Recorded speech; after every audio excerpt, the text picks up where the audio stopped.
Hi, ഞാൻ ശ്രുതിയാട്ടോ. ഇന്ന് നമ്മൾ അരിയോ ഉഴുന്നോ ഗോതമ്പൊടിയോ അരിപ്പൊടിയോ ഒന്നും ഉപയോഗിക്കാണ്ട് തന്നെ നല്ല ഈസി ആയിട്ട് തയ്യാറാക്കിയെടുക്കാൻ പറ്റുന്ന നല്ല ഹെൽത്തി ദോശയുടെ റെസിപ്പിയാണ് ചെയ്യുന്നത്. അപ്പോൾ നമുക്കിത് എങ്ങനെയാണ് ഉണ്ടാക്കാൻ നോക്കാം. അപ്പോൾ ഈ ദോശയിലേക്കായിട്ട് നമ്മൾ 1 ഗ്ലാസ് ചെറുപയറാണ് എടുത്തിരിക്കുന്നത്. ഇതൊരു 4-5 മണിക്കൂറെങ്കിലും നമ്മൾ കുതിർക്കാനായിട്ട് ഒന്ന് ഇട്ട് വെക്കണം. അപ്പം അതിനായിട്ട് നന്നായിട്ട് കഴുകിയതിന് ശേഷം ഇതൊരു കുറച്ച് വെള്ളത്തിൽ ഇട്ട് വയ്ക്കാം. അപ്പോൾ ബ്രേക്ക്ഫാസ്റ്റിനൊക്കെയാണ് നിങ്ങൾ തയ്യാറാക്കുന്നത് വെച്ചാൽ ഇത് തലേ ദിവസം രാത്രി തന്നെ വെള്ളത്തിലിട്ട് വെച്ചാൽ മതിയാവും. ഇനി നന്നായിട്ട് കുതിർന്നതിന് ശേഷം ഇതിൽ വെള്ളമൊക്കെ കളഞ്ഞ് ഈ ഒരു ചെറുപയർ മിക്സിയിൽ ജാറിലോട്ട് ഇട്ട് കൊടുത്തിട്ട് ആവശ്യത്തിന് വെള്ളം ഒഴിച്ചു കൊടുത്തിട്ട് നന്നായിട്ട് അരച്ചെടുക്കാം. അപ്പോൾ അരച്ചെടുക്കുന്ന സമയത്ത് ഇതിലോട്ട് ആവശ്യത്തിന് ഉപ്പും കൂടി ചേർത്തിട്ട് വേണം അരച്ചെടുക്കാനായിട്ട്.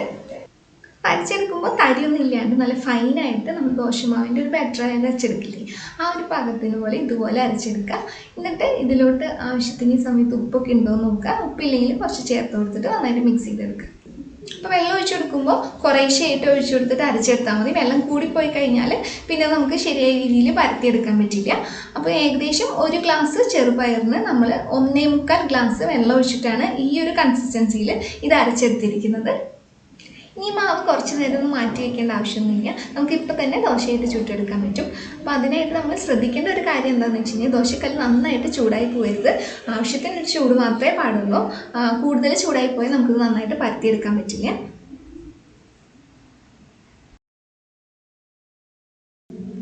ദോശ ചെറുതായിട്ടൊന്ന് മൊരിഞ്ഞ് വരാൻ തുടങ്ങുന്ന സമയത്ത് നമുക്ക് ഇതിലോട്ട് കുറച്ച് നല്ലെണ്ണയോ അല്ലെങ്കിൽ നെയ്യോ എന്ത് വേണമെങ്കിലും ചേർത്ത് കൊടുക്കാം. അത് നിങ്ങളുടെ ആരോഗ്യത്തിനനുസരിച്ചിട്ട് നോക്കിയിട്ട് വേണമെന്ന് വെച്ചാൽ മാത്രം ചേർത്ത് കൊടുത്താൽ മതി, ഓപ്ഷനിലാണ്. ഇതുപോലെ നന്നായിട്ട് പൊരിഞ്ഞ് വരുമ്പോൾ ദോശ നമുക്ക് എടുക്കുക. വേണമെന്ന് വെച്ചാൽ മാത്രം തിരിച്ചിട്ട് കൊടുത്താൽ മതി. അത് നിങ്ങളുടെ ഇഷ്ടത്തിനനുസരിച്ചിട്ട് ചെയ്യും. ദോശക്കല്ല് നന്നായിട്ട് ചൂടായി പോയിട്ട് ദോശമാവ് ഒഴിച്ചു കൊടുക്കുമ്പോൾ ഇതുപോലെ പരത്തിയെടുക്കാൻ പറ്റാത്ത ഒരവസ്ഥ വരികയാണെങ്കിൽ നമ്മൾ അടുത്ത ദോശ ഉണ്ടാക്കുമ്പോൾ ഫ്ലെയിം നന്നായിട്ടൊന്ന് കുറച്ച് കൊടുക്കുക. അതിനുശേഷം കുറച്ച് വെള്ളം അതിൻ്റെ മുകളിലായിട്ടൊന്ന് ഒഴിച്ച് ആ ചൂടൊന്ന് കുറച്ച് കൊടുത്തതിന് ശേഷം നമ്മൾ പിന്നീട് ദോശമാവ് ഒഴിച്ചു കൊടുത്തിട്ട് പരത്തിയെടുത്താൽ നന്നായിട്ട് കിട്ടും. ഇരുമ്പിൻ്റെ ദോശക്കല്ലൊക്കെ ആണെങ്കിൽ ഇതുപോലെ വെള്ളം ഒഴിച്ചു കൊടുത്താൽ നമുക്ക് ചൂടൊന്ന് ബാലൻസ് ചെയ്യുന്നത് നന്നായിരിക്കും. നോൺ സ്റ്റിക്കൊക്കെ ആണെങ്കിൽ ഇത്തരം കാര്യങ്ങൾ ഒഴിവാക്കുന്നതായിരിക്കും അത് കൂടുതൽ കാലം ഈട് വെക്കാനായിട്ട് നല്ലത്. അപ്പോൾ ഈ ദോശയുടെ ടേസ്റ്റ് എല്ലാവർക്കും ഒരുപോലെ അങ്ങനെ ഇഷ്ടപ്പെടുന്നില്ല. ഇത് കൂടുതൽ ടേസ്റ്റി ആവാനായിട്ട് നമ്മൾ ഇതിൻ്റെ ഒപ്പം പുളിയുള്ള ഏതെങ്കിലും ചട്നിയോ അല്ലെങ്കിൽ മറ്റ് പുളിയുള്ള കറികളോടൊപ്പം കൂട്ടി കഴിക്കുന്നതായിരിക്കും കൂടുതൽ നന്നായിട്ട് തോന്നിയിട്ടുള്ളത്. നമ്മളിവിടെ ഇതിൻ്റെ ഒപ്പം ടൊമാറ്റോ ക്യാപ്സിക്കം കറിയാണ് കൂട്ടി കഴിച്ചിട്ടുണ്ടായിരുന്നത്. അത് നല്ല കോമ്പിനേഷനായിട്ട് തോന്നിയിട്ടുണ്ടായിരുന്നു. അപ്പോൾ അതിൻ്റെ റെസിപ്പി നമ്മൾ മുന്നേ അപ്ലോഡ് ചെയ്തിട്ടുണ്ട്. അപ്പോൾ തടിയൊക്കെ കുറയ്ക്കുന്ന ആഗ്രഹമുള്ളവർക്കോ അല്ലെങ്കിൽ നിങ്ങൾക്ക് ഷുഗർ കൊളസ്ട്രോൾ എന്തെങ്കിലും മറ്റ് ആരോഗ്യ പ്രശ്നങ്ങളോ അല്ലെങ്കിൽ മറ്റ് ഡയറ്റൊക്കെ എടുക്കുന്നവരാണെങ്കിലൊക്കെ നിങ്ങൾക്ക് ഈ ഒരു ദോശ ഉപകാരപ്പെടും. ഈ ചെറുപയർ ദോശ നമുക്ക് പല രീതിയിലായിട്ട് ചെയ്തെടുക്കാൻ പറ്റും. ഈ ചെറുപയറിനെ നമ്മൾ മുളപ്പിച്ചിട്ടാണ് ദോശ ഉണ്ടാക്കുന്നത് വെച്ചാൽ അത് കുറച്ചും കൂടി ഗുണമുള്ളതായിരിക്കും.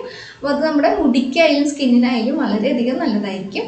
മുളപ്പിച്ച ചെറുപയർ ദോശയാണെങ്കിലും വലിയ പാടൊന്നുമില്ല. നമ്മൾ നേരത്തെ ചെയ്ത പോലെ തന്നെ ചെറുപയർ 4-5 മണിക്കൂറൊന്ന് കുതിർത്തെടുക്കുക. ശേഷം നമ്മൾ ഇതിൽ വെള്ളമൊക്കെ കളഞ്ഞിട്ട് ഇതൊരു അരിപ്പയിലിട്ടിട്ട് അടച്ചു വെച്ച് മാറ്റി വയ്ക്കുക. അപ്പോൾ കുറച്ച് മണിക്കൂറുകൾ കഴിയുമ്പോൾ തന്നെ ഇതുപോലെ നന്നായിട്ട് മുളച്ച് കിട്ടും നമുക്ക്. അത് പിന്നീട് മിക്സിയിൽ ജാറിലോട്ട് ഇട്ടിട്ട് ആവശ്യത്തിന് വെള്ളം കൂടി ചേർത്തിട്ട് നന്നായിട്ട് അരച്ചെടുത്തിട്ട് മാവ് തയ്യാറാക്കിയിട്ട് ദോശ ചുട്ടെടുത്താൽ മതിയാവും. അപ്പോൾ നമ്മുടെ ഹെൽത്തി ദോശ ഈ വീഡിയോ നിങ്ങൾക്ക് ഇഷ്ടപ്പെട്ടെന്ന് കരുതുന്നു. അപ്പോൾ ആരോഗ്യമൊക്കെ ശ്രദ്ധിക്കുന്നവരാണെങ്കിൽ തീർച്ചയായിട്ടും ഒന്ന് ഉണ്ടാക്കി നോക്കുക. അപ്പോൾ വീഡിയോ ഇഷ്ടപ്പെട്ടിട്ടുണ്ടെങ്കിൽ വീഡിയോയ്ക്ക് ഒന്ന് ലൈക്ക് ചെയ്തേക്കുക. ഇഷ്ടപ്പെട്ടില്ലെങ്കിൽ തീർച്ചയായിട്ടും ഡിസ്ലൈക്ക് ചെയ്യുക. മറ്റൊരു നല്ല റെസിപ്പിയുമായിട്ട് കാണാം. അതുവരെ നിങ്ങളെല്ലാവരും നല്ല ഭക്ഷണം കഴിച്ച് ഹെൽത്തി ആയിട്ട് സന്തോഷമായിട്ടിരിക്കും. വീണ്ടും കാണുന്നവരെ ബൈ.